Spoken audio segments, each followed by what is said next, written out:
सभी भक्तों का स्वागत है हमारे इसके मंगलवार के साप्ताहिक सत्संग कार्यक्रम गीता दर्शन कार्यक्रम में।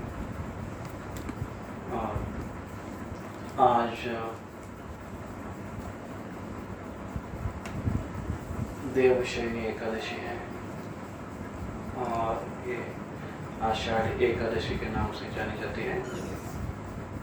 तो हम इसके उपलक्ष्य पर एकादशी भगवान कृष्ण को अति प्रिय है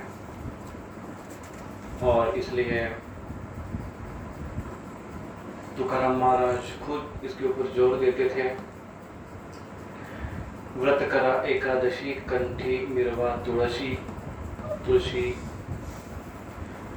की जो माला है, कंठी माला है, वो गले में पहनो और व्रत करा एकादशी, एकादशी व्रत करो।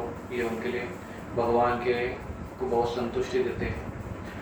तो संत यहाँ तक कि चैतन्य महाप्रभु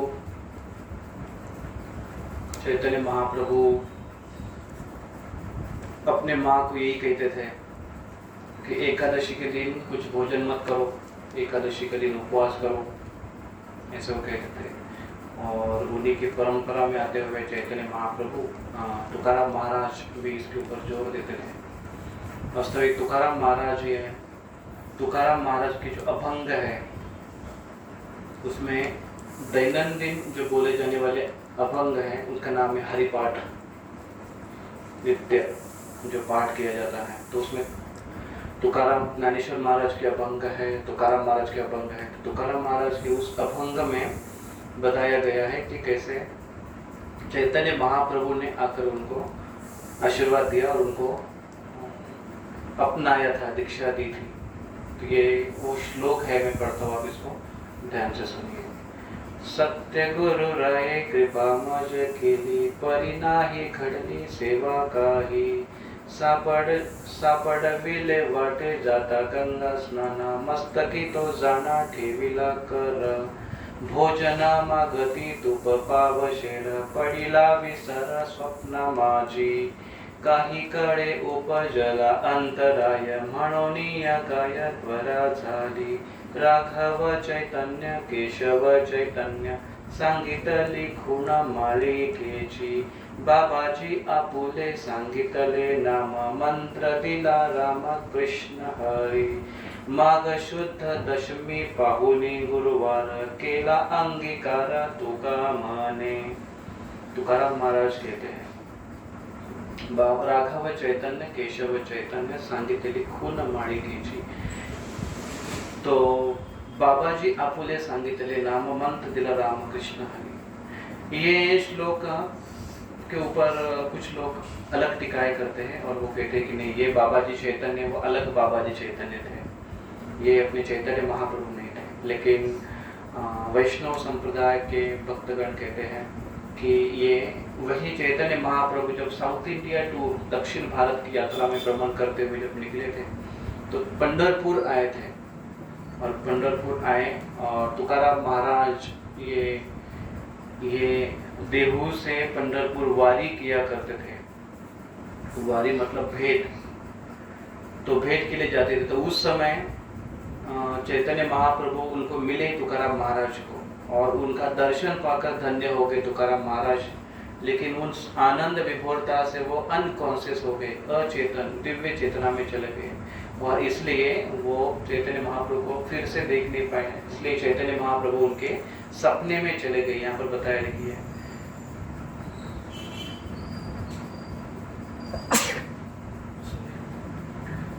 पडिला विसर स्वप्ना माझी।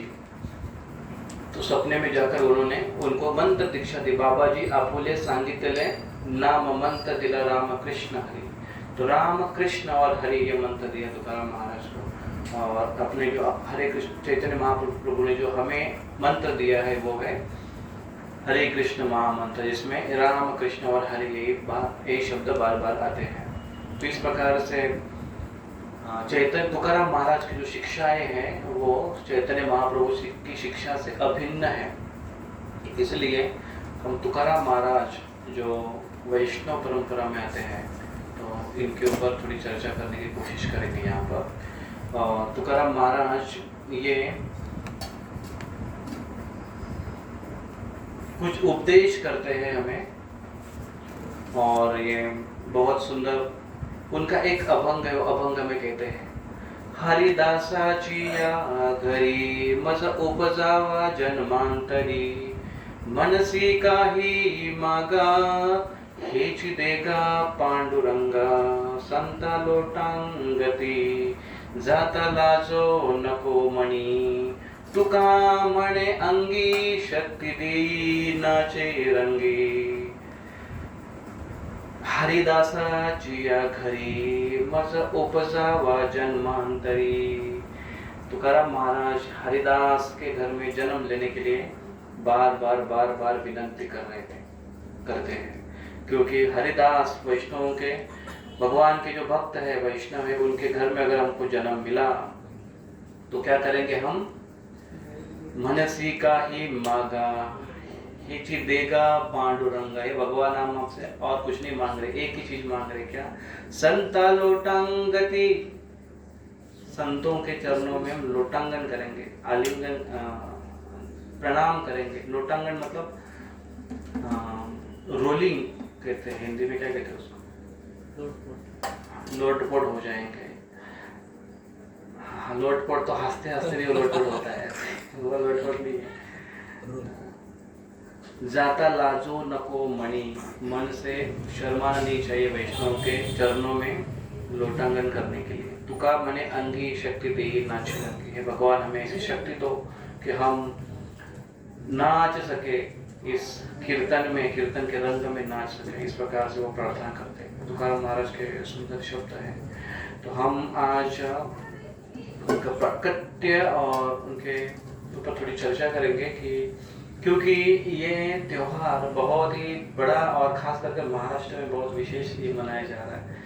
और आषाढ़ी और कार्तिकी ये दो एकादशी बहुत बड़ी एकादशी मानी जाती है, और वैष्णवों के लिए और खास करके गौड़ीय वैष्णवों के लिए, हमारे लिए सब एकादशी महत्वपूर्ण है। तो सारे एकादशियों को पालन करते हैं, लेकिन उसमें एक एकादशी जो हमको बहुत याद रहती है वो है निर्जला एकादशी, क्योंकि उस दिन पानी नहीं पीते हैं भक्तगण, गर्मी का सीजन रहता है। तो कुछ भक्त हमारे ऐसे हैं कि वो हर एकादशी भी निर्जल करते हैं। तो उनके लिए चाहे पांडव निर्जल एकादशी हो या आषाढ़ी एकादशी हो या कार्तिक एकादशी हो, सब एकादशी उनको बहुत ही महत्वपूर्ण है, ऐसा कर कर उसका पालन करते हैं। तो फिर भी आषाढ़ी और कार्तिक की दो एकादशी विशेष क्यों मानी जाती है, क्योंकि आषाढ़ी एकादशी में देवशयनी, देवगण शयन करते हैं, निद्रा करते हैं। तो भगवान विष्णु भी निद्रा करते हैं, भगवान हमेशा निद्रित रहते हैं। इनका नाम ही है शायी। शायी मतलब शयन करने वाले। क्या है वो, शेष शाही, कार्मोदक शाही, गर्भोदक शाही, सब शाही शाही। उनको सोना पसंद है, भगवान को सोना पसंद है, लेकिन भक्तों को जग कर सेवा करना बहुत पसंद है भगवान के। अगर भक्त भी सो गए तो फिर भगवान की सेवा कौन करेगा? भगवान शयी कैसे हो सकता है, सो कैसे सकता है? तो भगवान हमेशा योग निद्रा में रहते हैं, ना कि हमारे जैसे भोग निद्रा में, या फिर भोग के बाद निद्रा होती है ना, और महामाया के गोद में नहीं सोते हैं। तो देवतागण सोते हैं ये 4 महीने। तो हमारे 4 महीने भले ही हो सकते हैं, लेकिन देवतागणों के ये उनके लगभग 6 घंटे का कैलकुलेशन है उनका सोने का। जैसे हम लोग 24 घंटों में 6 घंटा रात को सोते हैं एवरेज कहते हैं वैष्णव 6 घंटा। प्रभुपाद के तात्पर्य में भगवद गीता के लिखते हैं कि 6 घंटा नींद ये सफिशिएंट है भक्तों को सोने के लिए, विश्राम पाने के लिए। तो इसमें वेरिएशन हो सकते हैं, लेकिन देवतागणों का सोने का समय है, उनकी अभी रात्रि चलेगी आज से। सोने का समय है उनका। तो इसलिए कहा जाता है कि बाकी सारे जो होम हवन जो है वो नहीं किया करते हैं, क्योंकि इस समय या इस काल में देवतागण सोए रहते, तो यज्ञ का भाग है वो कौन ग्रहण करेंगे? देवतागण नहीं उसमें पार्टिसिपेट करते हैं, यज्ञ में वो सहभागी नहीं होते, तो इसलिए यज्ञ संपन्न कैसे होगा। इसलिए बाकी कार्य जो पुण्य के कार्य हो सारे बंद किए जाते, केवल एक ही कार्य चतुर्मास में, वो है भगवान हरि की संतुष्टि के लिए कार्य करना, भक्तिमय कार्य करना, भगवान का नाम जप करना। इसी चतुर्मास, अभी चतुर्मास शुरू होगा। कुछ लोग एकादशी टू एकादशी करते हैं, कार्तिक आषाढ़ी एकादशी से कार्तिक एकादशी तक। कुछ भक्तगण कार्तिक एकादशी के बाद एकादशी, मतलब अभी 11वां दिन है, अभी 15वां आएगा, मतलब पूर्णिमा आएगी। तो पूर्णिमा से, इस पूर्णिमा से अगले पूर्णिमा तक वो महीना 4 महीने पालन करते हैं। तो इस प्रकार से चतुर्मास बहुत, इसकी बहुत महती है। बहुत जनों ने, प्रभु रामचंद्र ने चतुर्मास पालन किया था, गुफा में बैठे हुए थे। भक्ति सिद्धांत सरस्वती ठाकुर हमारे आचार्य, इन्होंने चतुर्मास पालन किया था, मतलब हमेशा करते भी है, लेकिन उस समय विशेष कर वो बैठकर भगवान का नाम जप कर रहे थे। बारिश तो कितने भी हो रही थी, लेकिन डिस्टर्ब ना होकर छाता लेकर बैठकर उनका नाम संकल्प था, उतना नाम जप वो कर रहे थे। तो नारद मुनि, इनके भागवतम में स्टोरी आती है। नारद मुनि जब छोटे थे तो उनके घर में कुछ साधुगण आए थे चतुर्मास के लिए, वहाँ पर रुके थे 4 महीना, उनकी सेवा की, उनका संग मिला हुआ, सेवा का एक उनको उसकी का अवसर मिला, और जिसके कारण नारद मुनि, उनके अंदर भक्ति उच्चिष्टले पान अनुमोदिता विजय, वो जो श्लोक है, तो उनकी सेवा कर कर, उनका उच्चिष्ट खाकर उनके अंदर भक्ति पनप गई थी। इस प्रकार से तो चतुर्मास का हमेशा महत्व रहा है। तो 4 महीना भक्तों के लिए, और बारिश बहुत होती है, इसलिए बाहर नहीं जाना है कहीं पर, एक ही जगह बैठकर, भ्रमण करने वाले साधु भी एक जगह बैठकर केवल वो भगवान के नाम का आश्रय लेते हैं, हरि कथा का आश्रय लेते हैं ये 4 महीने में। तो इसलिए वैष्णवों के लिए एक अच्छा अवसर है 4 महीने केवल हरि कथा, हरि कीर्तन। तो हम 4 महीने तो करते ही, लेकिन हम 12 महीनों करते रहते, लेकिन 4 महीने और जोर देना चाहिए। कुछ भक्त अधिक माला जप करते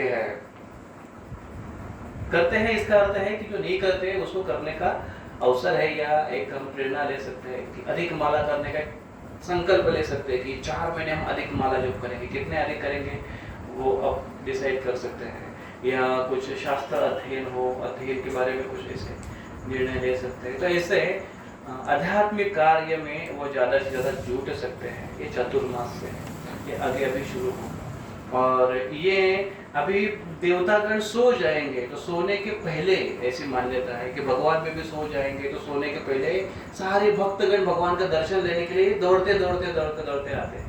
इसलिए वो पंढरपुर में भगवान है, महाराष्ट्र में खास करके पंढरपुर बहुत स्वयंभू भगवान है, वहाँ पर भगवान कृष्ण है स्वयं, वहाँ पर अपने भक्त पुंडलिक के लिए आए, और ऐसे कमर पर हाथ रखते हुए ऐसे खड़े हैं, कब मैं भक्त से मिलूँ, मेरे पुंडलिक को कब मिलूँ, ऐसे वो खड़े हैं उधर। तो वो वहीं के वहीं खड़े रह गए, उन्होंने खड़े रहने के लिए ईंट दे दी उनको, पुंडलिक जी ने, ईंट पर खड़े हैं वो। उनका नाम विट्ठल है, ईंट पर खड़े होने का विट्ठल नाम है, लेकिन ये उनका शाश्वत नाम है भगवान का। जैसे मैं उस दिन ऐसे थोड़ा सा स्मरण, ऐसे चिंतन कर रहा था कि गोपियों ने, रानियों ने, कृष्ण की रानियों ने वो नाम रखा उस टापू का, द्वारका।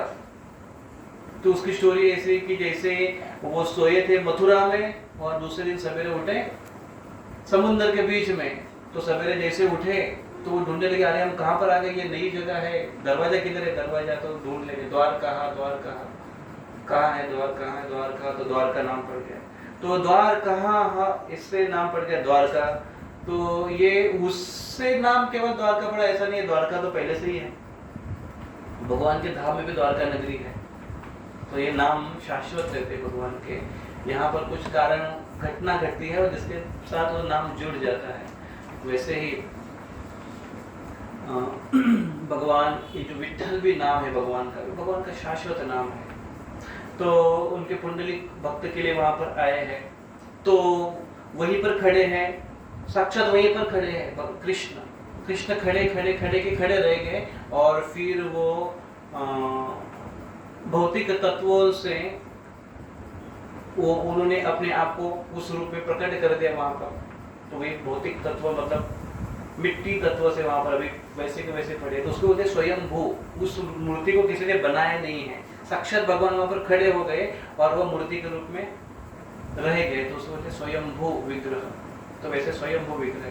तो सारे भक्तगण अभी ये मान्यता है कि अभी भगवान सोएंगे 4 महीना, उठेंगे नहीं, तो चलो सोने के पहले जाकर दर्शन देते हैं। तो इसलिए ये बहुत बड़ा उत्सव माना जाता है एक आषाढ़ी एकादशी का। और फिर दर्शन लेकर जब भक्त वापस जब आ जाते हैं, तब फिर 4 महीने के बाद जब कार्तिक एकादशी आती है, तो अभी भगवान उठे हैं, देवतागण उठे हैं। तो मान्यता ऐसी कि भगवान भी उठे हैं। तो जैसे ही भगवान उठे तो चलो पहले भगवान का दर्शन लेने के लिए। भगवान को भक्तों का संग बड़ा पसंद है। तो ये मान्यता इसलिए महाराष्ट्र में खास कर ये एकादशी बहुत बड़ी एकादशी मानी जाती है। 2 एकादशी, आषाढ़ी और कार्तिक। तो हम बुक डिस्ट्रीब्यूशन पे जब हम गए थे एक बार, तो लोग ऐसे काफी मिलते हैं, बहुत कुछ बोलते हैं। यहाँ एक व्यक्ति ऐसे ही बोलने के इसमें ऐसे ओघ में ऐसे बोलते जा रहा है, अरे हम तो उधर जाते हैं, आपका वो है इस्कॉन का, मुंबई में पुणे में इस्कॉन का। बोले हाँ कहाँ पर? तो बोले वो बहुत बड़ा मंदिर बना है। तो बोले हाँ, जो NVCC। बोले हाँ वही CC। तो वहीं पर हम लोग जाते हैं, हम डेली मेंबर है वहाँ के। तो हमने पूछा कि डेली मेंबर है तो आप क्या हर रविवार सत्संग के लिए जाते हैं? बोले नहीं, डेली मेंबर मतलब हर जन्माष्टमी को हम जाते हैं। तो हर जन्माष्टमी के डेली मेंबर, जन्माष्टमी डेली नहीं आती है, जन्माष्टमी साल में एक बार आती है, लेकिन कहने का अर्थ है कि डेली मेंबर। तो वैसे एक आदमी हमको बोल रहे थे, हम सारे एकादशी को पालन करते हैं।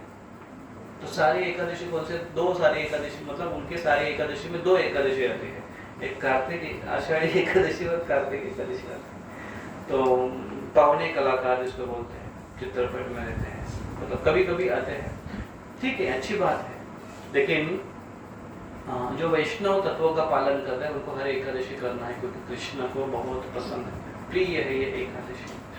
और ये खास करके जैसे आज हमारे यहाँ पर भुसावल में विठल मंदिर है, वहाँ पर बहुत भीड़ थी। हम लोग गए थे दर्शन के लिए, काफ़ी भीड़ थी, काफ़ी भक्त आकर प्रणाम कर रहे थे, कुछ अर्पण कर रहे थे, वहाँ पर बैठ रहे थे।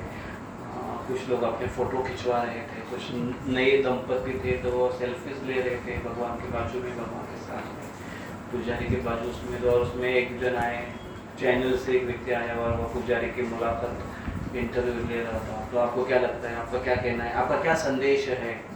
ऐसा तो विविध प्रकार के लोग विविध कारण से आते हैं। लेकिन ये आज का त्यौहार हम अगर संतों के जिनके साथ ये उत्सव जुड़ा हुआ है उससे अगर चर्चा करेंगे तो ये बहुत ही भगवान को बहुत पसंद आएगा ये, और जिसके कारण अगर हम उसको ध्यान से अगर श्रवण करेंगे तो उनकी महिमा है, भगवान उनके ऊपर संतुष्ट है, तुष्ट है। कई चांसेस है हमारे लिए भी कि कई उनकी कथा में भगवान को क्योंकि उनकी कथा पसंद है, उनके बारे में वो भक्त पसंद है, इसलिए हम उनके ऊपर चर्चा करेंगे तो कई आकर हमारे ऊपर कृपा कटाक्ष डाल देंगे भगवान। तो हम इसके ऊपर थोड़ी चर्चा करेंगे कि विश्वम्भर नाम के, विश्वम्भर बुआ बोलते थे उनको, बुआ मतलब बाबा। तो विश्वम्भर बुआ ये एक बड़े संत थे एक समय, और वो देहू में रहा करते। देहू ये पुणे के नजदीक है, देहू एक गांव है, अभी एक बड़ा सिटी का एक शहर का रूप धारण कर रहा है, लेकिन एक ग्रामीण क्षेत्र है। और वहाँ पर ये विश्वम्भर बुआ रहते थे और बहुत प्रसिद्ध थे अपने भक्ति के लिए, और उनकी श्रद्धा भगवान के प्रति काफ़ी अच्छी थी।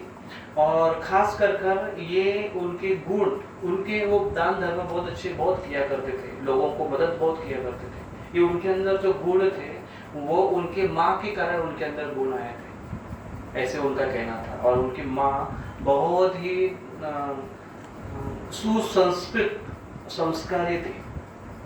जैसे माँ जब बच्चों को संस्कार देते तो बच्चों के अंदर वो गुण जाते हैं, उसे माता पिताओं का बहुत बड़ा उत्तरदायित्व रहता है। तो वो उनकी माँ अपने बेटे को विश्वम्भर को कहते थे कि विश्वम्भर देखो, हमारी परंपरा है कि विठल की वारी है। वारी किसको बोलते हैं? कहीं जगह पर अगर आप जा रहे हो तो विजिट, वारी मतलब विजिट। कहाँ की विजिट है ये? पंढरपुर की विजिट है। इसको तुमने मिस नहीं करना चाहिए, तुमको यहाँ पर जाना चाहिए, हमारी परंपरागत पद्धति है। तो ये बहुत पुरानी परंपरा है, ये केवल तुकाराम महाराज से नहीं है, ये बहुत पुरानी परंपरा है।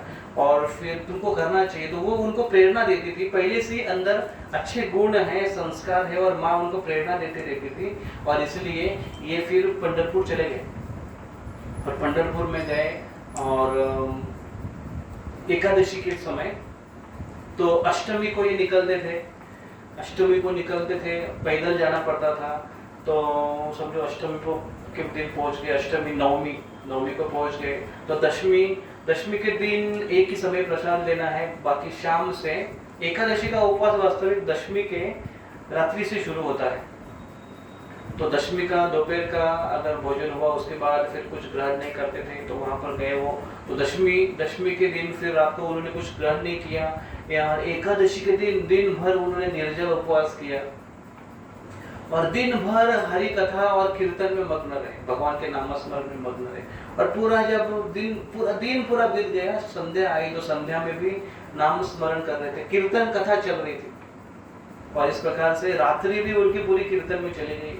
दूसरे दिन सवेरे फिर उठे मतलब उठे ही थे, चंद्रभागा में स्नान किया, और उसके बाद फिर उन्हें द्वादशी पारण समय किया, उपवास छोड़ा, और वहां पर 5 दिन लगातार रहे।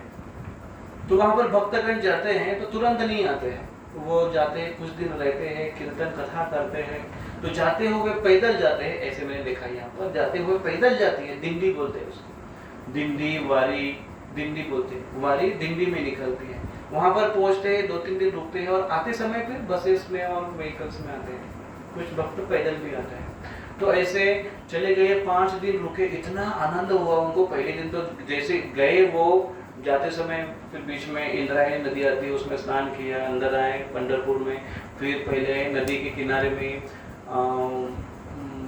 पुंडलिक, भक्त पुंडलिक का मंदिर है, उनका दर्शन लिया, समाधि है, उनका दर्शन लिया, और फिर मंदिर में आए, मुख्य मंदिर में आए, विठल जी का दर्शन लिया। विठल जी का दर्शन बहुत सुंदर दर्शन था, पीताम्बर धारण किया था, और मालाएं उन्होंने धारण की थी, तुलसी माला धारण की थी, फूलों की माला, चंदन लगाया गया था उनका।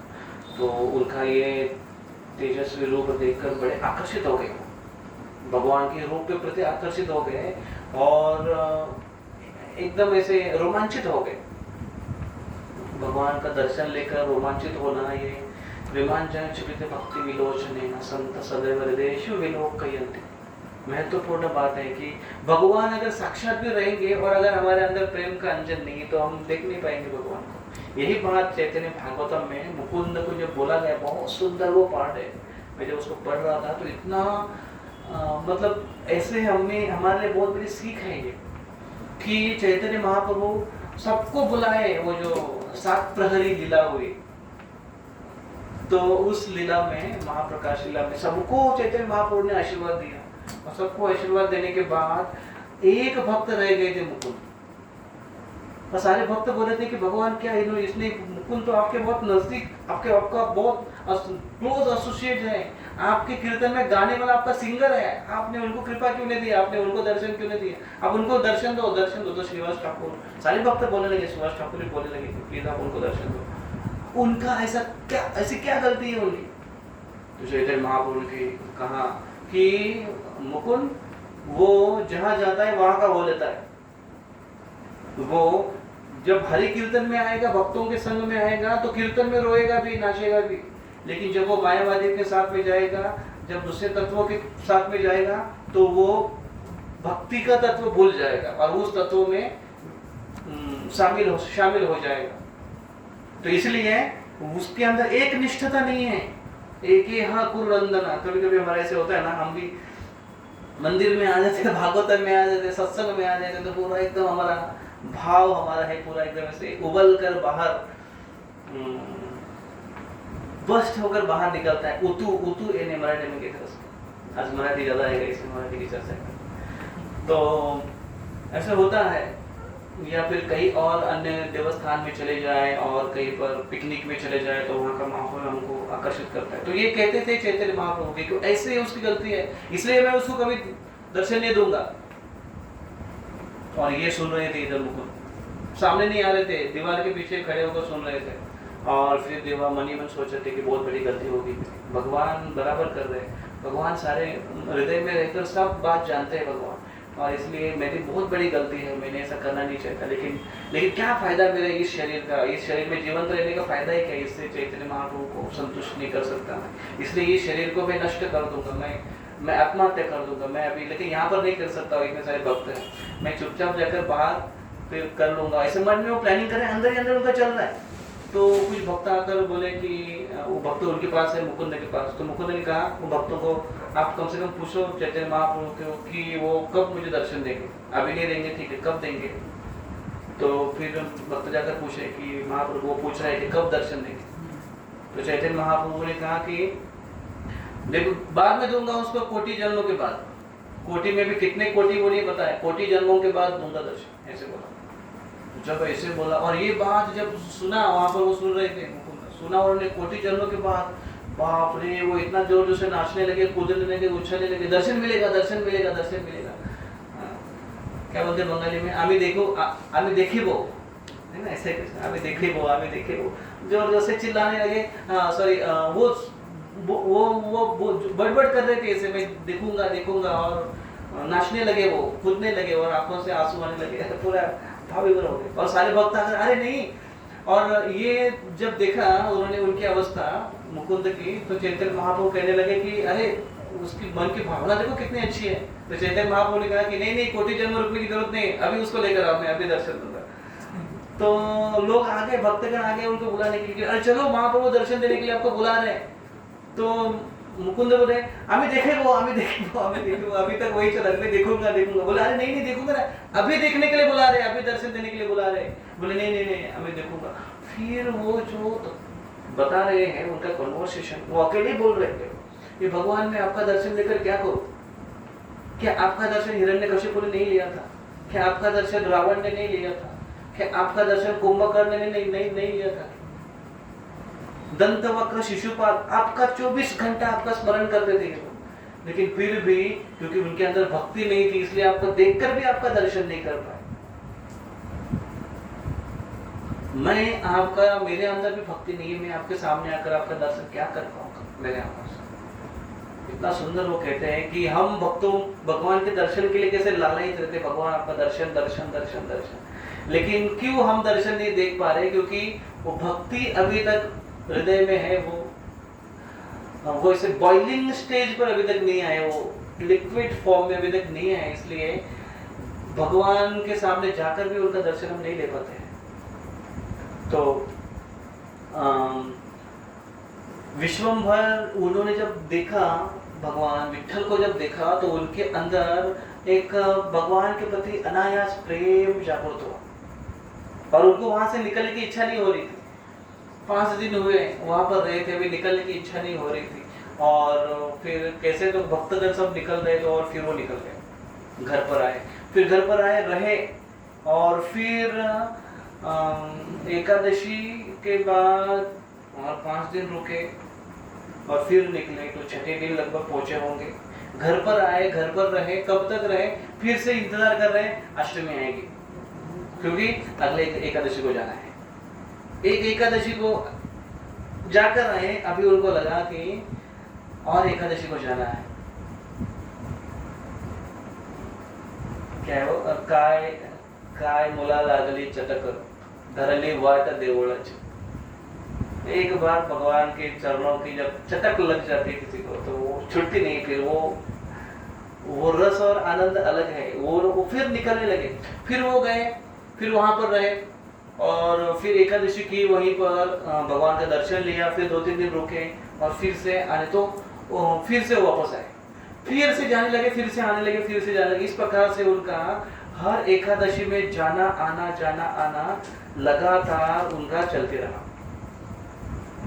ये जब उनका लगातार चलते रहा तो लोगों के अंदर, क्योंकि लोगों को कमेंट्स पास करने के सिवा और कुछ रहता नहीं ना, तो कुछ लोग अच्छा बोलने लगे, कुछ लोग बुरा बोलने लगे। कुछ लोग अच्छा क्या बोलने लगे, अरे देखो कितना सुधर गया ये, क्या हो गया इसको, भगवान के प्रति क्या आसक्ति लग गई, कितनी प्रेम भावना बढ़ गई इसकी, बड़ी अच्छी बात है, भगवान के मार्ग में लग गया बेटा। तो ऐसे भी लोग बोलते थे। और कुछ लोग क्या बोलते थे, क्या हो गया इसको, अरे इतना ही तेरे को भगवान भगवान करना है तो आता क्यों है वापस घर पर? वापस घर पर भी आता है, पत्नी को भी देख रहे हैं तो पत्नी से आसक्त है, तो ना वो ठीक से प्रपंच कर रहा है, ना ठीक से भगवान कर रहा है, कुछ तो एक तो करो। कुछ लोग बोलते थे कि कुछ प्रॉब्लम हो गया उसका, ऐसे लोग बोलेंगे। तो दो प्रकार के लोग थे, लेकिन उनका एक प्रकार के भी लोगों की तरफ उनका ध्यान नहीं था, और वो जाते थे आते थे जाते थे, ऐसे उनका चलता था। एक बार वो जब गए दर्शन करने के लिए, तो वहाँ पर रहे तो उनको आने की इच्छा ही नहीं हो रही थी। वो कह रहे थे भगवान अभी मुझे आप यहीं पर रख लो, मैं आता नहीं, आपके पास ही रख लो। जैसे अपने गिरिराज प्रभु को कहा गया था, गिरिराज प्रभु उनके पिताजी ने कहा अगर तुम घर पे वापस आओगे, प्रभुपाद जी को ऑफर दिया था कि मेरे बेटों को वापस भेज दो, मेरे बेटे को वापस भेज दो, और ये मेरा ब्लैंक चेक ले लो, खाली चेक ले लो, इसके ऊपर जितना अमाउंट भर सकते हो भरो, लेकिन मेरा बेटा मुझे वापस दो। तो गिरिराज महाराज बोले प्रभुपाद को, प्रभुपाद जी आप चेक भी रख लो और मुझे भी रख लो, मुझे छोड़ो मत, मुझे भी रख लो। ऐसे ही बोल रहे थे, मुझे रख लो आप, मुझे छोड़ो मत भगवान, प्लीज मुझे रख लो यहाँ। तो भगवान ने उनको कहा कि देखो मैं तुम्हारे इस सेवा से बहुत संतुष्ट हूँ, तुम घर पर जाओ और घर पर रहो, और मैं स्वयं वहाँ पर तुम्हारी सेवा से संतुष्ट होकर मैं वहाँ पर रहूँगा तुम्हें दर्शन देने के लिए, तुम्हें बार बार यहाँ पर आने की आवश्यकता नहीं, ऐसे भगवान ने कहा। तो घर पर गए वो, लेकिन घर पर वो थे केवल शरीर से, उनका चित्त पूरा पंढरपुर में लगा रहता था, वो चंद्रभागा में लगा रहता था, वो पुंडलिक जी की समाधि में लगा रहता था। वहीं के वातावरण में वो यहाँ वहाँ उनका चित्त, उनका मन घूम रहा था। फिर भगवान उनके सपने में एक दिन, एक बार वो अभी एकादशी आ रही है, उनकी अभी धीरे धीरे तबीयत भी थोड़ी मतलब एज भी बढ़ते जा रहा है, एकादशी आ रही है तो अभी उनको निकलना है। तो भगवान उनके सपने में, और भगवान ने कहा कि तुम मत आओ अभी, क्योंकि मैं स्वयं तुम्हारी भक्ति से इतना संतुष्ट हूँ, मैं स्वयं वहां पर आऊंगा, तुम्हारे यहाँ पर रहूंगा तुम्हें दर्शन देने के लिए, तुम मत आओ। तो इसलिए सवेरे जब उन्हें सपना खुला तो उन्होंने लोगों को बताया अरे भगवान, और भगवान ने जब मुझे दर्शन दिया, उन्होंने कहा भगवान ने मुझे दर्शन दिया, तो दर्शन देने के बाद भगवान स्वयं आए, पैदल स्वयं भगवान आए और वहां पर रुके, और फिर मुझे दर्शन देकर बोले कि सवेरे मुझे खोजना यहाँ पर और मैं तुम्हें यहाँ पर मिलूंगा। और फिर वो आमराई में चले गए विश्राम करने के लिए, सोने के लिए। तो सारे भक्तों को, गाँव वालों को लेकर गए, गाँव वाले बड़े एक्साइटेड थे देखने के लिए, सही में ये क्या बोल रहे। अभी कुछ भक्त थे, उनको पता था ना कि ये इतने निस्सिम भक्त है, हर एकादशी को जाते हैं, तो वो उनके साथ गए खोजने के लिए। तो सब अपना अपना हथियार लेकर आए थे, कुदाल लेकर आए थे, फावड़ा लेकर आए थे, क्या क्या पहाड़ जो भी कुरेदने की, जमीन खोदने की जो इंस्ट्रूमेंट सब लेकर आए थे, और उन्होंने खोदना चालू कर दिया। तो वहां पर जब आए उस आमराई में चले गए तो ढूंढ रहे थे कहाँ पर होंगे कहाँ पर होंगे, अंदाज। तो उनको देखा बहुत सारे तुलसी एक जगह पर गिरी हुई है, फूल गिरे हुए हैं, और वहां पर सुगंध आ रहा है। तो उन्होंने सोचा कि यही जगह होगी जहाँ पर भगवान हो गए। तो उन्होंने वहां पर खुदाई करना चालू कर दी। तो इतने में आकाशवाणी हुई। आकाशवाणी ने कहा कि यहाँ पर सारे हथियार तुम लोग बाजू में रखो, हथियार से मत खोदो, मैं स्वयं यहाँ पर पकड़ हूँ, हथियार से मत खोदो, हाथ से मिट्टी निकालो और मैं मिलूंगा वहां पर। और इस विश्वम्भर, उन्होंने कहा विश्वम्भर के परिवार में आगे, वंशावली में आगे एक मेरा एक बड़ा भक्त आएगा, ऐसा उन्होंने आकाशवाणी की। और वो फिर चले गए। तो वो आकाशवाणी फिर गायब हो गई। तो इन्होंने फिर हाथ से खुदना चालू कर दिया, खुदना मिट्टी निकालना चालू कर दिया। तो वहां पर उनको बहुत ही सुंदर दो विग्रह मिले, एक विठल जी के और रुक्मिणी मैया के। तो विठल और रुक्मिणी के जब उनको विग्रह मिले, उन्होंने इंद्रायणी के किनारे पर उसको, उस विग्रहों को स्थापित कर दिया। और बड़ा उत्सव हुआ वहां पर, अभिषेक हुआ, जैसे माधवेंद्र पुरी जी ने किया था। वो बहुत बड़ा अन्नकूट था, लेकिन यहाँ पर गाँव वालों ने उनके हिसाब से वहाँ पर अन्नकूट किया, उनकी स्थापना की, अभिषेक किया, अन्नकूट किया, आरती की, और फीस्ट सारे भक्तों को प्रसाद खिलाया। इस प्रकार से वहाँ पर अभी भी वो मंदिर है, वहाँ पर सुंदर बड़ा विशाल मंदिर वहाँ पर बांधा हुआ है। तो वो वहाँ पर थे। तो अभी बड़े संतुष्ट है, क्योंकि अभी पंढरपुर जाने की जरूरत नहीं, साक्षात भगवान यहाँ पर आए हैं, कृष्ण साक्षात कृष्ण यहाँ पर विठल रुक्मिणी के रूप में आए हैं। तो रोज सवेरे जाकर उनका दर्शन लेते थे। एक दिन वो बहुत जल्दी जल्दी आकर उनका दर्शन लिए, उनको प्रार्थना कर रहे थे, उनको धन्यवाद दे रहे थे भगवान को कि आप इतना दूर आए हैं हमारे लिए, हमारी सेवा स्वीकार कर रहे हैं, तो कृपया मेरी सेवा स्वीकार करो, मेरे अपराध माफ़ करो, ऐसे उनको बोल रहे थे, उनकी स्तुतियाँ कर रहे थे। और फिर वो भगवान ये बहुत अर्ली मॉर्निंग आए थे, तो भगवान उनके साथ बात करते थे, भगवान उनके साथ चर्चा करते थे, उनको कहा कि मैं तुम्हारी सेवा से बहुत संतुष्ट हूँ विश्वनाथ, और बल्कि तुम इतना ही नहीं, बल्कि तुम इतने अच्छे से मेरी सेवा किए हो कि मैं तुम्हारा ऋणी हूँ, तुम इतने अच्छे मेरे भक्त हो, मैं तुम्हारा ऋणी हूँ, बताओ तुम्हारे मन में कुछ भी इच्छा हो मैं पूरी करूंगा, बताओ। तो उन्होंने कहा कि नहीं, मेरे मन में कोई इच्छा नहीं। बोले नहीं नहीं, प्लीज बताओ तुम्हारी क्या इच्छा है। तो विष्णुभर ने कहा कि अगर आप चाहते हैं तो आप मुझे हमेशा आपके चरणों में रखो, आपके चरणों से कभी मुझे दूर मत रखो, और मेरे वंश में आने वाले जो मेरे वंशावली है उनको आपकी भक्ति प्रदान करो, उनका उद्धार करो, ऐसे उन्होंने कहा। और फिर कहा उन्होंने, और आप एक कल्प तक यहाँ पर यहीं पर रहो, और सारे जो बद्ध जीव है यहाँ के, ये सारे बद्ध जीवों का उद्धार करो। और वो विठल जी ने, भगवान कृष्ण ने उनको आशीर्वाद भी दे दिया, तुम्हारी इच्छा पूरी हो जाएगी तथास्तु। अभी जिन्होंने बोला है वो कितने दिन रहने वाले हैं? हार्दिक कुछ साल, क्योंकि शरीर नश्वर है, भगवान उनको अपने धाम में लेके जाएंगे। लेकिन भगवान ने उनकी इतने ये दिनों की सेवा को स्वीकार करते हुए कल्प तक वहां पर रहने का उन्होंने स्वीकार कर लिया। और फिर सवेरे फिर वो भगवान उन्होंने इस प्रकार से आशीर्वाद दिया। फिर वो वैसे वहाँ पर भगवान की सेवा करते थे, और उनकी पत्नी भी भगवान की भक्त थी। तो दोनों मिलकर भगवान की, उनका नाम था अमाई, दोनों मिलकर भगवान की सेवा करते थे। और फिर धीरे धीरे ये वृद्ध हो गए और ये मर गए, उन्होंने शरीर छोड़ दिया। विश्वम्भर ने जब शरीर छोड़ दिया तो भगवान विठल जी ने, भगवान कृष्ण ने उनके लिए वैकुंठ विमान भेजकर उनको अपने धाम वापस बुला लिया, तो अपने धाम में वापस चले गए। वो अभी उनकी पत्नी वहाँ पर अमाई वहाँ पर निवास कर रही थी, और उनके 2 पुत्र थे, एक का नाम था हरि और एक का नाम था मुकुंद। दोनों पुत्रों को वो अच्छे से संभाल कर रही थी, अच्छी से उनको ट्रेनिंग दे रही थी। दोनों भी भगवान के भक्त थे, और अमाई भगवान की बहुत अच्छी से सेवा करती थी, उनसे भगवान बड़े संतुष्ट थे। अभी ये विश्वम्भर के भक्ति से इतने संतुष्ट थे कि उनके परिवार में जो भी कोई सदस्य मिलता था उनके प्रति उनका एक सॉफ्ट कॉर्नर होता था। जैसे होता है ना, कोई बड़ा ऑफिसर है और उस ऑफिसर का अगर कोई रिलेटिव उससे कोई है तो उसको देखने का तरीका थोड़ा अलग होगा, उसका काम, उसके लिए काम करेंगे तो कैसे सॉफ्ट कॉर्नर में, ज़्यादा कुछ हार्ड नहीं देखेंगे। तो ऐसे था उनका। तो अमाई अभी अकेली, क्योंकि पति नहीं, कमाने वाले नहीं है, तो अमाई पत्नी है, बच्चों का संभाल करना है, तो इसलिए भगवान की कृपा से उनके घर में कोई किसी चीज़ की कमी नहीं रहती।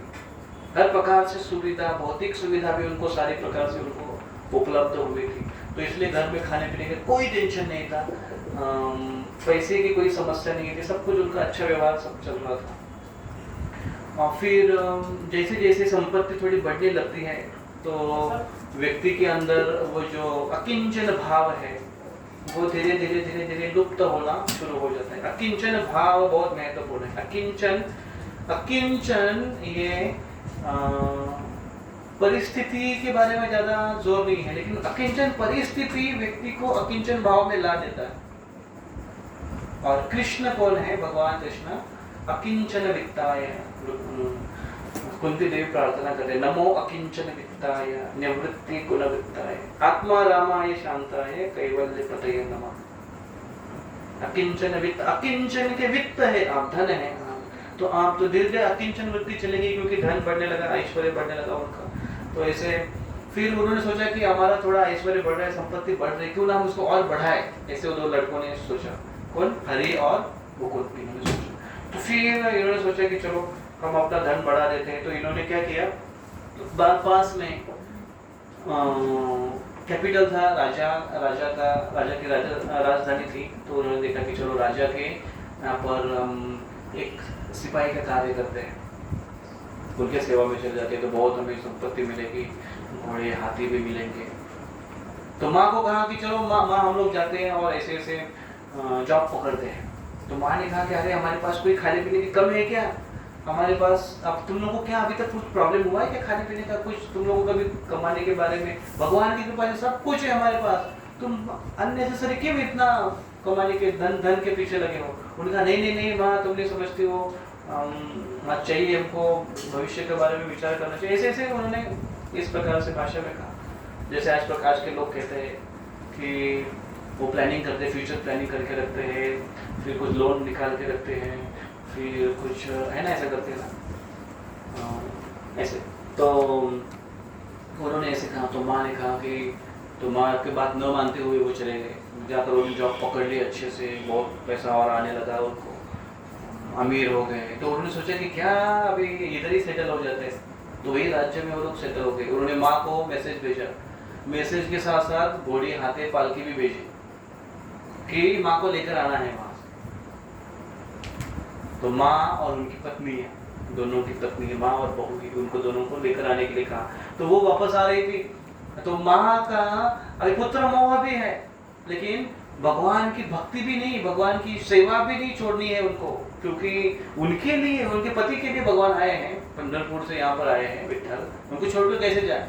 तो उन्होंने मैसेज भेजा, वही रात में सपने में भगवान आए उनके, और उन्होंने कहा कि मैंने तुम्हारे लिए, तुम्हारे पति के लिए मैं इतने दूर से यहाँ पर आया हूँ, वो भी चले गए, अब तुम्हारा कर्तव्य मेरी सेवा करना, तुम मुझे छोड़कर कैसे जा रही हो, ऐसे उन्होंने कहा। और उनको थोड़ा कड़क शब्दों में बोल रहे थे, भगवान बोल रहे थे अम्माई, लेकिन अम्माई का एक आसक्ति एक उनके पुत्र के पति भी थी, इसलिए उन्होंने पुत्र को जाकर बताया भगवान ऐसे ऐसे बोल रहे हैं, भगवान मेरे सपने में ऐसे आया। तो उन्होंने कहा अच्छा भगवान तुम्हारे सपने में है, अच्छा क्या बोले भगवान, ऐसे परिहास करते हुए, मजाक करते हुए उन्होंने पूछा। तो फिर पुत्र मोह के कारण विवश होकर वो अमाई उनके पास चली गई रहने के लिए। तो बहू ये भी और वो दोनों भी उधर चले, तो वहां पर रह रहे थे, रहने लगे बाहर, और भगवान उनके सपने में आए और उनको डांटने लगे कि तुम मेरी सेवा छोड़कर कैसे चलेगी, मेरी सेवा छोड़ने के लिए मैं तुम्हारे पति का ऋणी हूँ, और मैं वचनबद्ध हूँ सेवा के लिए, इसलिए मैं यहाँ पर ही रहूंगा, लेकिन मेरी सेवा करने का उत्तरदायित्व तो तुम्हारा है, तुम्हें यहाँ पर आना चाहिए।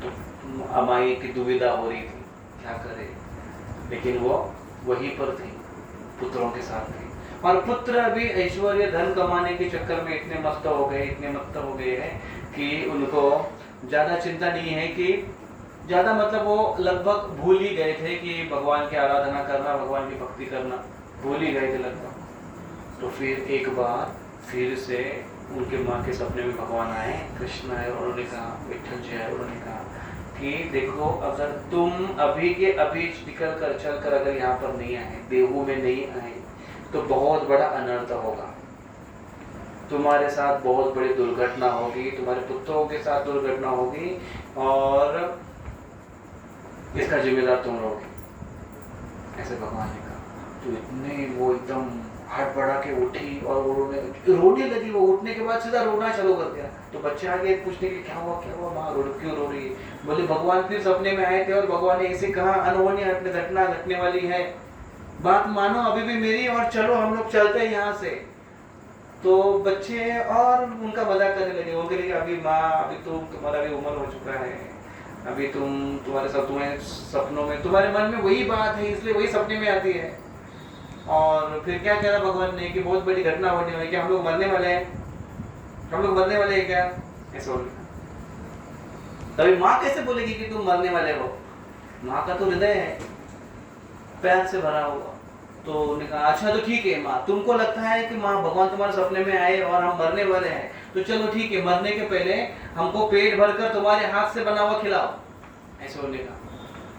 और वो हंसने लगे और दोनों भाई चर्चा करने लगे, हम मरने वाले होते हैं। तो माँ गई, माँ ने कुकिंग किया उनके लिए, बहुत अच्छे से बैंगन का भरता बनाया, और पूरी बनाई, उनको खिलाया अच्छे से, और बहुत प्रेम से पेट भरकर उन्होंने खाया।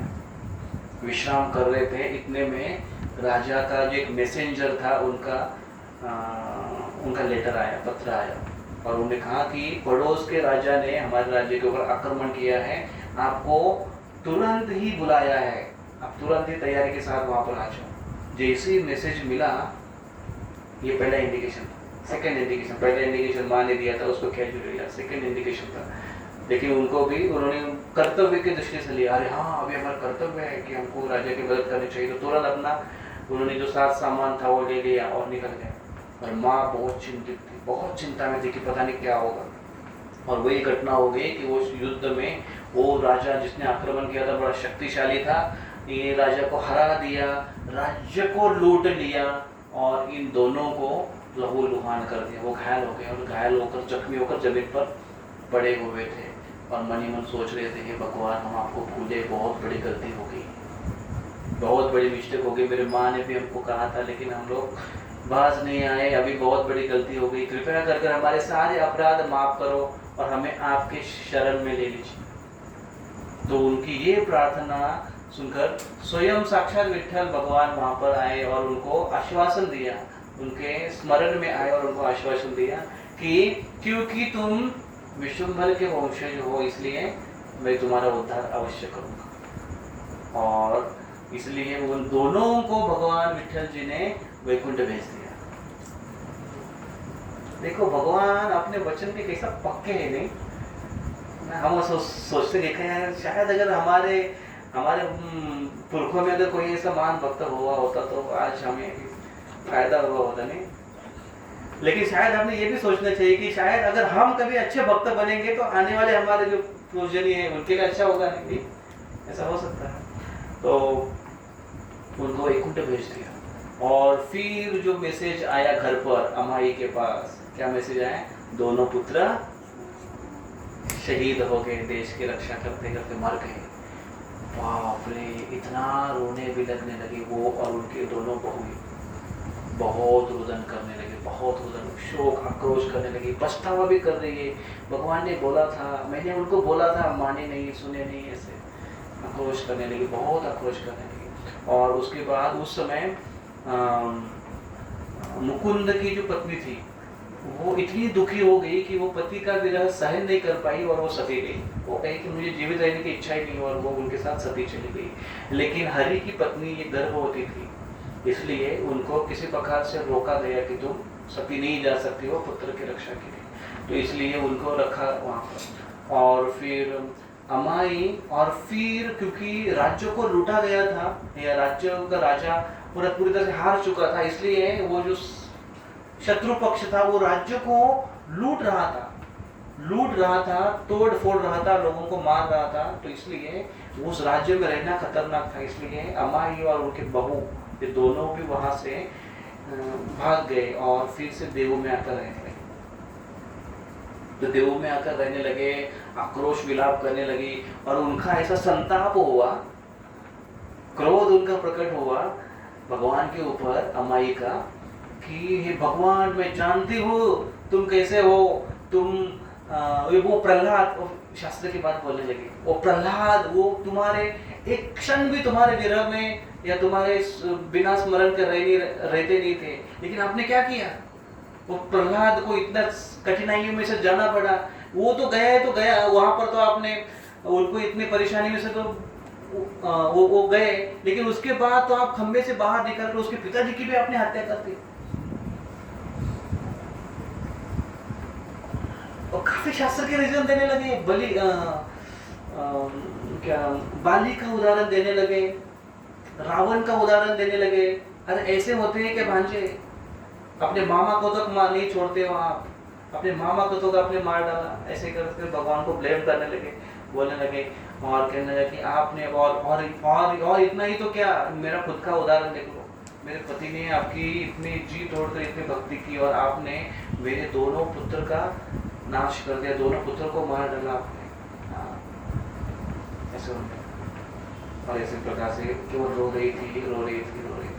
तो भगवान उनके सामने भगवान प्रत्यक्ष से प्रकट हुए और भगवान उनको सांत्वना देने लगे, रो मत, जो हुआ वो हुआ, घटना घटी वो घटी, अभी अभी अभी रुदन करने से कोई मतलब नहीं, अभी तुम अच्छे से रहो, मैं तुम्हारा अच्छे से ख्याल करूँगा, तुम्हारे बहू का अच्छे से ख्याल करूँगा। भगवान स्वयं बोल रहे हैं उनको, और उनको अपने पास लेकर उन्होंने गले से लगा लिया, छाती से लगा लिया, उनको आशीर्वाद दिया और भगवान चले गए वहाँ से। तो अमाई और उनकी बहू वहाँ पर रह रहे थे, लेकिन बहू गर्भवती थी, अभी उनकी डिलीवरी होने वाली है, वो बच्चे को जन्म देने वाली है, लेकिन उनके पास कोई सुविधा नहीं थी अमाई के पास। इसलिए उन्होंने कहा कि तुम तुम्हारे मैके चले जाओ और मैके में तुम्हारे बच्चे की अच्छे से परवरिश होगी। तो इसलिए बहू को मैके भेज दिया। तो बहू मैके चले गई और यहाँ पर अमाई अकेली अभी रहने लगी। घर में कोई साज सामान नहीं है, खाने पीने के बहुत लाले हैं उनके घर में। तो और धीरे धीरे अभी इसमें चिंता में व्यक्ति को ज़्यादा वृद्धत्व आ जाता है, बहुत बूढ़ी भी दिखने लगी और धीरे धीरे उनके आंखों की रोशनी भी कम होती गई और उनको दिखना लगभग नहीं से दिखने लगा, अंधे हो गई वो। तो भगवान स्वयं आए वहाँ पर प्रकट हुए, उनका हाथ पकड़ कर उनको कहने लगे कि आप क्यों इतना चिंता करते हो, हम हैं ना आपके पुत्र। उन्होंने कहा हम हैं आपके पुत्र, आपको संभालने के लिए। और वो चिंता कर रहे थे कि आपने भगवान को ब्लेम कर रहे थे कि मेरे पुत्र चले गए, मेरा उद्धार कैसे होगा, मुझे अग्नि कौन देगा, मेरे तर्पण कौन करेगा, ऐसे कैसे। तो ये बोले भगवान मैं हूँ ना, मैं हूँ स्वयं, और ये रुक्मिणी ये तुम्हारी बहू है, मैं तुम्हारा बेटा हूँ और ये तुम्हारी बहू है रुक्मिणी। तो रुक्मिणी स्वयं रुक्मिणी मैया और स्वयं विट्ठल जी तो उनके घर में सेवा करते थे। क्या क्या सेवा करते थे, उनको उठाकर हाथ पकड़ कर उनको उठाना, खिलाना, प्रसाद खिलाना, भोग प्रसाद कुकिंग, रुक्मिणी देवी उनके लिए कुकिंग करती थी, भोग बनाती थी, प्रसाद बनाती थी, इनको खिलाती थी, फिर इनको नहलाती थी, उनको स्नान के लिए लेकर जाती थी, उनको स्नान करती थी, उनके बाल बनाती थी, उनको कपड़े पहनाती थी। ये सारी मिनियल्स सेवा है वो कृष्ण और विट्ठल और रुक्मिणी दोनों करते थे। इस प्रकार से उनका समय बीतते रहा और किसी को गांव में किसी को कुछ खबर ही नहीं। उनको लगा कि हाँ, कुछ को लगा कि दूसरे जो लोग थे बाहर के लोग, उनको लगा कि अड़ोस पड़ोस वाले लोग उनका ख्याल रखते होंगे और अड़ोस पड़ोस वालों को लोगों को लगता था कि कोई आता है, लगता है यहाँ पर उनको मदद करने के लिए। कोई प्रॉब्लम होता तो खुद ही बोलती, वो आकर बताती हमको, पूछती हमको, कुछ आती नहीं, सबको ठीक चल रहा है तो लोगों ने भी ध्यान नहीं दिया। और इतने दिन से स्वयं विट्ठल रुक्मिणी उनके घर में सेवा कर रही, किसी को पता नहीं है, उनके गांव में किसी को पता नहीं चला, देखो। और फिर उनका अंतिम समय आया, उनका शरीर छोड़ने का जब समय आया तो उनको चिंता थी मुझे अग्नि कौन देगा। तो कृष्ण ने कहा कि हाँ मैं हूँ ना आपको अग्नि देने की। तो फिर उनको जब शरीर छोड़ दिया, भगवान ने उनको भगवत धाम वापस भेज दिया। और फिर इन्होंने वो जो उनकी बहू और बेटा, अभी बेटा उनका बड़ा हुआ था, काफ़ी साल हुए थे, तो बेटा बड़ा हुआ था, तो ये दोनों का रूप धारण करके रुक्मिणी और विट्ठल वो इस रूप में वहाँ पर रहे और उनकी सारी अंतिम विधि क्रियाक्रम पूरा कर लिया। अंतिम विधि क्रियाक्रम पूरा हुआ और कुछ दिनों के बाद एक घटना का समाचार मिला उनके बहू को। तो बहू बहुत रोने लगी, अरे मुझे पता ही नहीं चला, ऐसे ऐसे घटना घटी है, बहुत दुखद घटना घटी है। और वो तुरंत अपने बेटे को लेकर वापस आ गई यहाँ पर आई, देखती है तो क्या, अरे सारा विधि हो चुका है। और वो लड़का पूछने लगा उनका कि ये कौन किया, अंतिम संस्कार कौन किया, विधि कौन किया। तो लोग बोले अरे आप ऐसे कैसे पूछ रहे हो, अंतिम संस्कार कौन किया, अरे आप लोगों ने तो किया, ऐसे उनको बोले। उनका नाम था विठोबा। तो उनको पूछने, उन्होंने कहा कि आप ही ने तो किया। बोले नहीं मैंने नहीं किया, बोले आपने किया। तो फिर उनको लगा कि लोग ऐसा बोल रहे हैं कि हमने अंतिम विधि किया और हम तो अभी आ रहे हैं, मतलब किसने किया होगा। वो दोनों की ऐसी चर्चा चल रही थी। तो उस समय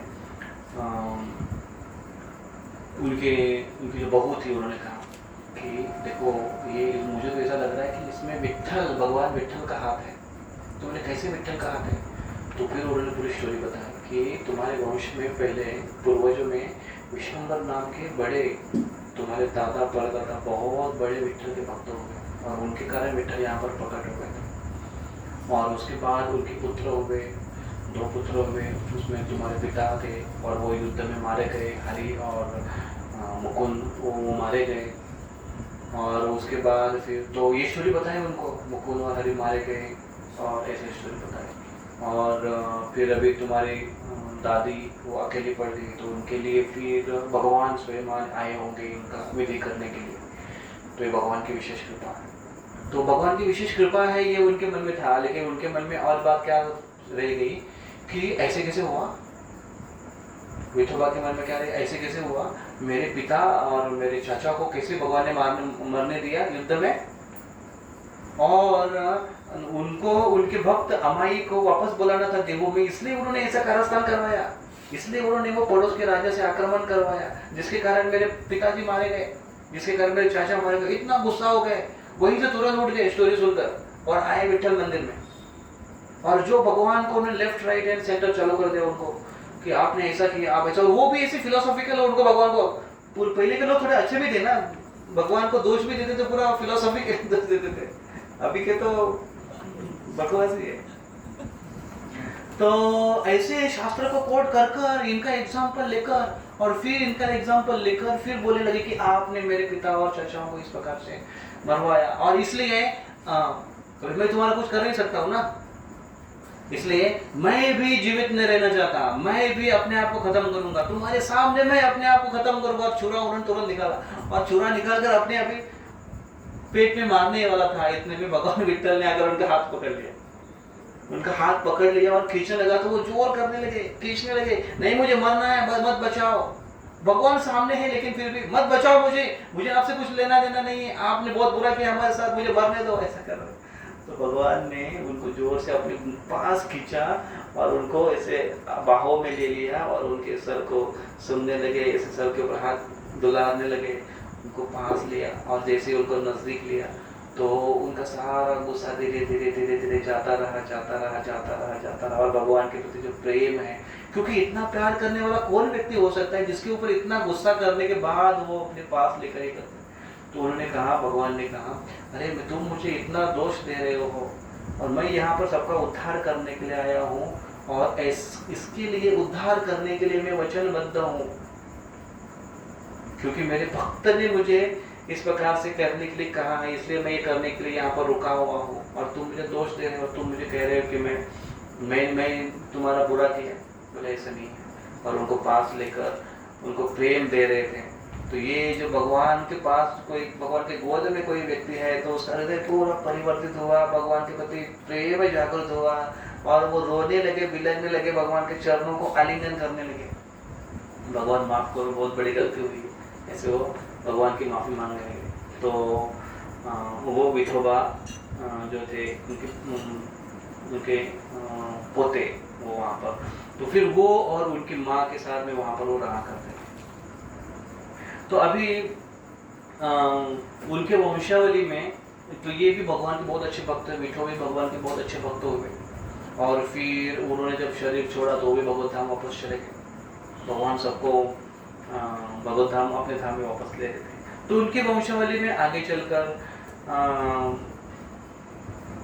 उनके पुत्र हुए पदाजी, इनके बारे में ज़्यादा वर्णन नहीं आता है। उनका पिताजी हुए पुत्र हुए पदाजी, उनके पुत्र हुए शंकर और उनके पुत्र हुए कान्हा। तो पदाजी के पुत्र शंकर, शंकर के पुत्र कान्हा और कान्हा के जो पुत्र थे उनका नाम था बोल्ढोबा।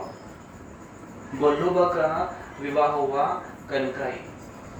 तो ये नाम आपको थोड़ा सा महाराष्ट्रियन टिपिकल टाइप के नाम ही है, दगड़ू, धोंडू, पाटिल, ऐसे भी नाम हुआ करता है। दगड़ू भी है उसमें आता है, धोंडू भी, धोंडू दगड़ू एक ही होता है। तो ऐसे नाम पहले हुआ करते थे। तो बोल्ढोबा ये नाम उनके पत्नी का नाम था कनकाई। तो ये दोनों, तो ये जो सारे परंपरा भी जो आ रही है, पीढ़ी अभी कितनी पीढ़ी है देखो, विश्वभर के पुत्र हुए हरि और मुकुंद, मुकुंद के हरि के पुत्र हुए, तुकोबा, सॉरी विठोबा, विठोबा के पुत्र हुए, फिर पदाजी के पुत्र हुए शंकर के पुत्र हुए कान्हा, और कान्हा के पुत्र हुए बल्लोबा। 1 2 3 4 5 6 7वीं पीढ़ी है ये अभी। तो बल्लोबा और कनका इनके 3 पुत्र हुए। एक का नाम था सावजी, एक का नाम था तुका, और एक का नाम था कान्हाया। तो बल्लोबा ये भी धार्मिक है, भगवान के भक्त है, वैष्णव परिवार में विठल जी के भक्ति करने वाले हैं। कनकाई भी भगवान उसी प्रकार से उनको मदद करने वाली है ऐसे। तो उनकी 3, तो ये भगवान के बड़े निस्सिम भक्त थे। और एक बार भगवान उनके सपने में आए, ब्रह्मा विष्णु और महेश जी तीनों भी उनके सपने में आए, और तीनों उनके सपने में आकर बोले कि बताओ तुम्हारी क्या इच्छा है, तुम मांगो हमसे कुछ। और फिर इन्होंने ब्रह्मा जी से मांगा, शिव जी से मांगा, हमें पुत्र की कामना है। तो उन्होंने आशीर्वाद देकर चले। तो उनकी कृपा से, आशीर्वाद से उनको 2 पुत्र हो गए। एक का नाम था सावजी और एक का नाम था कान्हा। और फिर भगवान विष्णु विठल जी उनके सपने में आए और उनको पूछा कि बताओ तुम्हारी क्या इच्छा है, मैं तुम्हारी सारी इच्छा पूर्ण करूंगा। तो फिर उन्होंने भगवान से प्रार्थना की कि भगवान आप मुझे ऐसा पुत्र दो कि वो आपके नाम का पूरे विश्व में प्रचार करे, पतित जीवों का उद्धार करे, और आपका निस्सिम भक्त हो। ऐसा मुझे आप पुत्र दीजिए, उसका हृदय पूरी तरह से शुद्ध हो, आपके भक्ति में निपुण हो, ऐसे पुत्र मुझे आप दीजिए। तो भगवान ने उनको आशीर्वाद दे दिया। तो यहाँ पर दूसरे चैप्टर में इसे वर्णन आता है। ये बुक है संत तुकाराम महाराज का, वृंदावन प्रभु ने लिखा हुआ। उसमें बताते हैं वो कि वैकुंठ लोक की चर्चा के बारे में वर्णन आता है कि जहाँ पर भगवान विष्णु अपने एक भक्त को बुलाते हैं अपने पास। भगवान के बहुत सारे भक्त हैं ना वैकुंठ में, तो एक भक्त को बुलाते हैं, उनको कहते हैं कि देखो एक जगह पर जाना है, मैं जाता हूँ हमेशा, और युग युग में मैं जाता हूँ और लोगों का उद्धार करता हूँ, लीला करके आता हूँ, लेकिन कभी कभी मेरे भक्तों को भेजता हूँ ताकि वो भी कार्य संपन्न करें, जाकर प्रचार करें, लोगों को मार्गदर्शन करें। तो मेरी इच्छा है कि तुम जाओ और लोगों को मार्गदर्शन करो, लोगों को उपदेश करो, मेरे भक्ति की महिमा बताओ लोगों को। ऐसे उनको कार्य दिया। तो वो भक्त कहे कि हाँ यस भगवान, मैं आपकी इच्छा जरूर पूरी करूँगा, आपकी कृपा जरूर सब जगह में बांटूंगा। और ऐसे भगवान का वो आशीर्वाद और आज्ञा लेकर वो भक्त वहां से निकले। तो फिर उनको कहा लेकिन मुझे कहाँ जाना है, वो भक्त पूछने लगे मुझे कहाँ जाना है। तो उन्होंने कहा कि देखो देवो नाम का एक स्थान है जहाँ पर मेरे बहुत ही निश्चित भक्त हुए थे विश्वम्भर, उनके वंश में आगे चलकर बल्होबा नाम के एक संत है, उनके पुत्र के रूप में तुमको जन्म लेना है। तो इन्होंने कहा कि यस ठीक, और फिर वो इनके पुत्र के रूप में जन्म लिए। तो जैसे उनके पुत्र के रूप में जन्म ये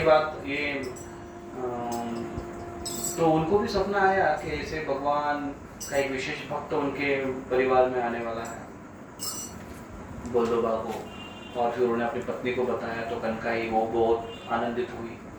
तो लेकिन उन्होंने कहा उनको जो पुत्र हुआ, तो पुत्र के बाद फिर 12 दिन के बाद वो सुचिरभूत हुई, और फिर वो मंदिर में आई दर्शन कराने के लिए, विठल मंदिर में आई दर्शन कराने के लिए, पुत्र को दर्शन कराया। तो भगवान विठल और रुक्मिणी ने विशेष करके उनको आशीर्वाद दिया, गोद भराई की भगवान ने। और फिर भगवान विठल ने कहा रुक्मिणी को कि आप ये करो कर। और फिर कनकाई ने कहा कि आप मेरे बेटे का नामकरण संस्कार के लिए आपको आना है। रुक्मिणी जी को कहा आपको आना है, आप नाम देंगे मेरे बेटे का, ऐसा उन्होंने कहा। और फिर नामकरण संस्कार हुआ तो एक देवी का रूप धारण कर वहाँ पर रुक्मिणी जी आई और उन्होंने नाम दिया, ये नाम है तुकाराम, इसका नाम तुकाराम होगा। तो ये तुकाराम महाराज फिर उनके घर में जन्मे। तो बल्लोबा जी के जो 3 पुत्र हुए, सावजी, तुका और कान्हाया, तो उसमें सावजी ये बचपन से वैरागी थे, उनका भी विवाह हुआ था, लेकिन उनका कारोबार में कोई उनकी रुचि नहीं थी। और इसलिए उनके पिताजी ने उनको बहुत समझाने की कोशिश की, उनको कारोबार सौंपने की कोशिश की, क्योंकि अभी ये बूढ़े होते जा रहे हैं। लेकिन उन्होंने कहा कि देखो मुझे इसमें कोई रस नहीं है, आप मुझे मत। तो फिर उन्होंने तुकाराम महाराज बड़े ही मृदु स्वभाव के थे, सबको संभाल कर लेने वाले थे, सबसे बड़े अच्छे से व्यवहार करने वाले थे। इसलिए उनको कहा कि आप इसको संभालो। आगे ऐसे हुआ कि साहू जी की पत्नी मर गई, शरीर छोड़ गई वो। तो और उसके बाद फिर साहू जी तीर्थ यात्रा करने के लिए निकल गए, भ्रमण करने के लिए निकल गए। तो निकल गए वापस आए नहीं। वहीं पर वो तीर्थ भ्रमण करते करते वो काशी इस स्थान में आए और वहीं पर वो रहे, वहीं पर निवास स्थान हुआ, वहीं पर उन्होंने शरीर छोड़े, वापस आए नहीं। घर के लोग इंतजार कर रहे थे कि ये आएगा, लेकिन उनकी पहले से वैरागी प्रवृत्ति देखकर उनको नहीं लगा कि आएंगे, क्योंकि वो ये सोचते थे अगर इनकी पत्नी जीवित होती तो शायद आ भी जाते, लेकिन अभी नहीं आ रहे। तो इस प्रकार से, और उनका व्यवहार, उनका जो व्यापार बड़ा अच्छे से था। वो लोगों को कुछ क्या कहते हैं वो जहांगीरदारी का जैसे उनका व्यवहार था, उनका व्यापार था। लोगों को धन देते थे, कर्जा देते थे, और फिर उसके बदले में उनको जो उनका ब्याज है, क्या बोलते हैं उसको, इंटरेस्ट है, वो मिलता था ऐसा। लेकिन तुकाराम महाराज के ऊपर अचानक इतनी सारी जिम्मेदारी, उनके पिताजी जब शरीर छोड़ गए, मर गए, तो उसके बाद फिर वो बहुत दुखी हो गए। उसके बाद भाई चले गए तो और दुखी हो गए, उनकी पत्नी भी चली गई तो और दुखी हो गए। एक एक उनके ऊपर ऐसे संकट आते गए, और जिन लोगों ने कर्जा लिया था वो लोगों ने बहुत सारा डुबा दिया उनका, तो व्यवहार भी उनका ठीक से नहीं चल रहा था। ऐसे करते करते उनका भी विवाह हुआ था, तुकाराम महाराज का विवाह हुआ था, लेकिन उनकी जो पत्नी थी वो पत्नी उनको दमा का प्रॉब्लम था, तो इसलिए उनका और एक विवाह करवा दिया। तो दोनों पत्नियों को संभालते थे, व्यापार संभालते थे, इतनी सारी परेशानी को भी झेलते आ रहे थे। इस प्रकार से चल रहा था उनका जीवन। लेकिन फिर एक समय ऐसे हुआ कि बड़ा अकाल आया, बहुत बड़ा अकाल आया, दुष्काल हुआ। और उस दुष्काल में खाने पीने के लिए कुछ भी नहीं बचा। लोग मार जोड़ झगड़ा कर रहे थे, चोरी चूचक के दिन दहाड़े घूम रहे थे। और फिर उसमें एक तो अकाल, खाने पीने की समस्या, और उसमें लोग बिना मतलब खाने के लिए कुछ नहीं, इसमें बहुत सारे लोग मर रहे थे। और इसी में महामारी भी फैल गई अकाल के साथ साथ। जैसे अभी महामारी, ये केवल हमने उस समय सुना था, अभी अनुभव भी कर रहे महामारी क्या होती है। भयानक स्थिति थी। लोग ऐसे जैसे प्राणी पक्षी, पशु प्राणी के जैसे लोग मर रहे थे, बहुत चीपली ऐसे लोग मर रहे थे। तो उसी में उनकी पत्नी भी मर गई, उनकी पहली पत्नी थी वो मर गई, तुकाराम महाराज की। और फिर तुकाराम महाराज, फिर उनको रियलाइज हुआ कि ये सब बीच में बहुत सारी स्टोरियाँ हैं, हम कंक्लूड करते हैं इसको, कि तुकाराम महाराज को रियलाइज हुआ कि इतना सारा धन ये लोगों को ब्याज इंटरेस्ट के रूप में जो दिया है, उनसे कुछ बहुत आना है, उनकी जमीन है हमारे ऊपर नाम पर, उनके हमारे नाम पर लिख के रखी है उनकी जमीन तारण के रूप में, इतना सारा है, लेकिन समय पर इसका क्या उपयोग। जब इतना होने के बाद भी पेट खाली है, खाली पेट के कारण लोग मर रहे हैं, परिवारजनों की मैं रक्षा नहीं कर पा रहा हूँ, अपनी खुद की रक्षा नहीं कर पा रहा हूँ, अंत में धन संपत्ति किस काम की है? अंत में कौन है जो हमारे साथ हमारा साथ देने वाला है? ये उनको रियलाइज हुआ। और फिर वो भगवान के विठ्ठल के भक्ति में ऐसे लग गए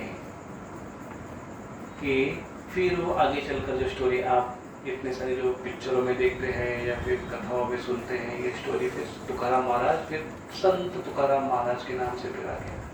बहुत सुंदर सुंदर आगे स्टोरी है, कभी फिर से बाद में कभी इसको कुछ चर्चा करेंगे। लेकिन यहाँ पर पूर्वार्ध हमने चर्चा की तुकाराम महाराज जी का, इस प्रकार से उनका बैकग्राउंड ऐसे वैष्णव परंपरा का बैकग्राउंड है, और भगवान अपने भक्तों को दिया हुआ वचन कैसे याद रखते हैं बताते हैं। और उन्होंने बहुत सारे काव्य की, बहुत लोगों को उपदेश किया, मार्गदर्शन किया, और खुद उन्होंने ऐसा उदाहरण प्रस्थापित किया उपदेश भी दे और फिर सदेह वैकुंठ में चले गए। भगवत धाम को हरे कृष्णा कृष्ण कृष्ण हरे हरे, हरे राम राम राम हरे हरे। और फिर तुकाराम महाराज जब उन्होंने प्रचार करना शुरू कर दिया, लोग आकर उनके बहुत ज़्यादा फॉलोअर्स बन गए, बहुत अधिक संख्या में। तो फिर वो, क्योंकि उन्होंने जो वारी थी पंढरपुर में जाने की, वो खंडित हो चुकी थी, तो इन्होंने फिर से चालू की। और फिर हर एकादशी को, हर नहीं लेकिन एकादशी को, या कम से कम ये 2 एकादशी को, आषाढ़ी और कार्तिकी, इसकी फिर परंपरा शुरू हो गई। और फिर वो कंटिन्यूसली वो जाने लगे। वारी करने वाले इसको वारकरी कहते हैं, वारी करी ऐसे नाम था, वारी करी, जो वारी करने वाले वारी करी, तो वारकरी ऐसे बनता है, वारकरी पंथ है वारकरी। तो ऐसे तुकाराम महाराज महाराष्ट्र के संत, और ऐसे हुए हमारे पांडुरंग, विठल, कृष्ण प्रकट। तो हम यहाँ पर रुकेंगे, इस कथा को विराम देंगे। किसी के बारे में कोई प्रश्न है?